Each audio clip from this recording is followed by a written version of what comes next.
मैं ओम प्रकाश सिंह, डॉक्टर देवेंद्र पाल, सरस्वती विद्या मंदिर inter college Bilari से एक वीडियो लेकर आया हूँ मैथिली शरण गुप्त की जीवनी।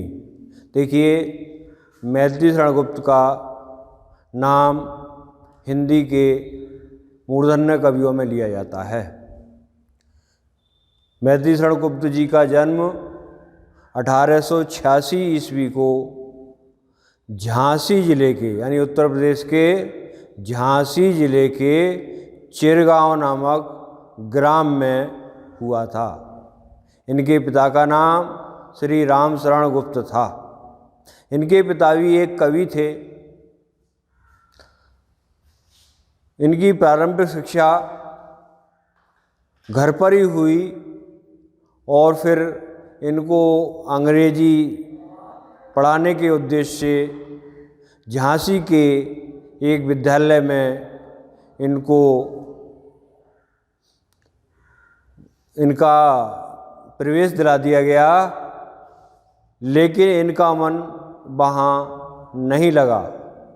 ये पुनः घर वापस आ गए और घर पर ही रहकर इन्होंने हिंदी, संस्कृत और अंग्रेजी की शिक्षा प्राप्त की। बचपन में ही इन्होंने एक छप्पे लिखकर अपने पिता को दिखाया। तब इनके पिता उस छप्पे को देख करके चौंक उठे और ये जान गए कि मेरे पुत्र के अंदर विलक्षण प्रतिभा है काव्य के क्षेत्र में। अतः इन्होंने आगे चलकर अपनी पढ़ाई पूर्ण की और फिर लेखन कार्य प्रारंभ कर दिया। इनकी जो रचनाएं हैं, पहले वह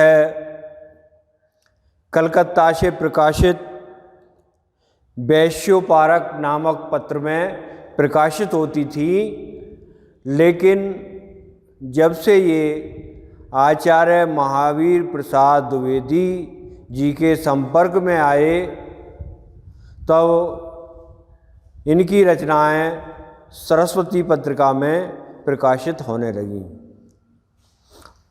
आचार्य महावीर प्रसाद द्विवेदी जी ने न केवल इनकी कमियों को ही दूर किया, बल्कि इनके अंदर देश प्रेम की भावना का समावेश और इनके अंदर जो हिंदी साहित्य के प्रति जो कमियां थीं, जो अशुद्धियां थीं, उनको दूर करने का प्रयास किया।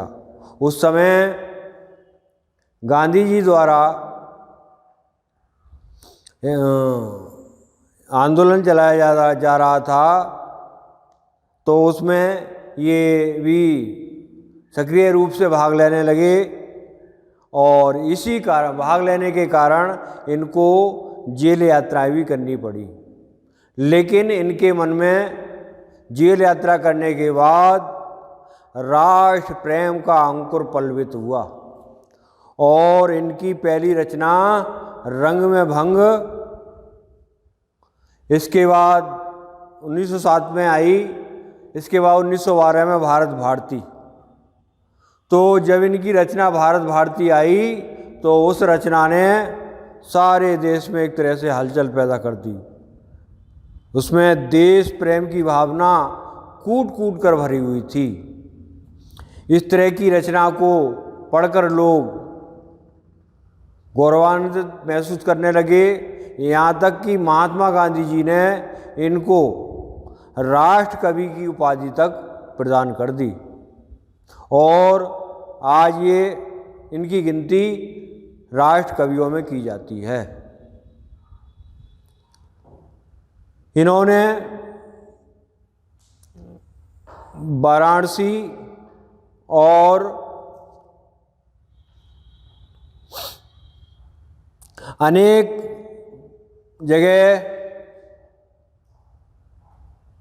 पढ़ाया। इसके बाद इन्होंने अनेक रचनाओं का प्रकाशन किया। इनका जो एक महाकाव्य है साकेत, ये उस समय का बहुत बड़ा महाकाव्य था। तब उस महाकाव्य पर इनको इलाहाबाद विश्वविद्यालय और आगरा विश्वविद्यालय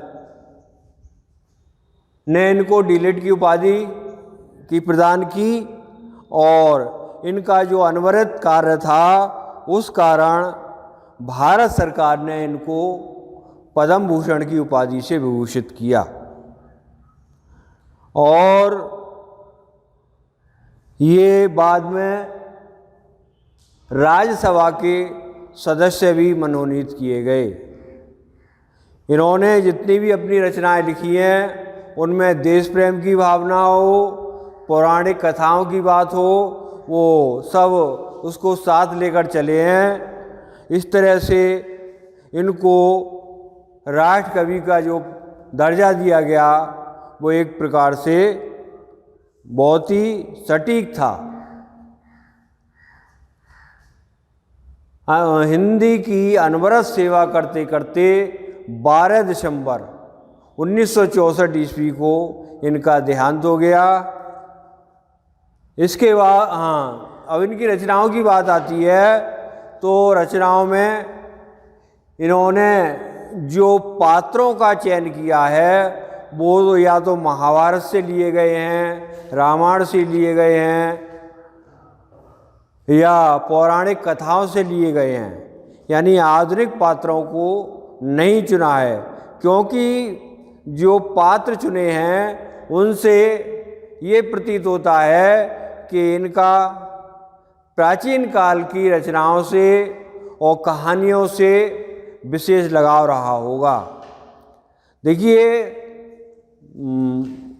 जो श्री रामचरितमानस काव्य तुलसीदास जी द्वारा लिखा गया है उसमें श्री राम को मर्यादा पुरुषोत्तम माना गया है, लेकिन इन्होंने साकेत महाकाव्य में लक्ष्मण की पत्नी उर्मिला का इतना सुंदर वर्णन अपने काव्य के द्वारा किया है, उसमें श्री राम का कद भी छोटा कर दिया है। कामदेव लक्ष्मण की पत्नी उर्मिला पर फूल रूपी बाण की वर्षा कर रहा है, तो लक्ष्मण की पत्नी उर्मिला कामदेव को समझाते हुए कहती हैं, मुझे फूल मत मारो, मैं एक अबला स्त्री हूँ, मुझ पर कामदेव अपने कटाक्ष बाण रूपी पुष्प की तीरों का प्रहार मत करो, क्योंकि मैं तो एक वैसी वियोगिनी नारी हूँ। तो इस तरह से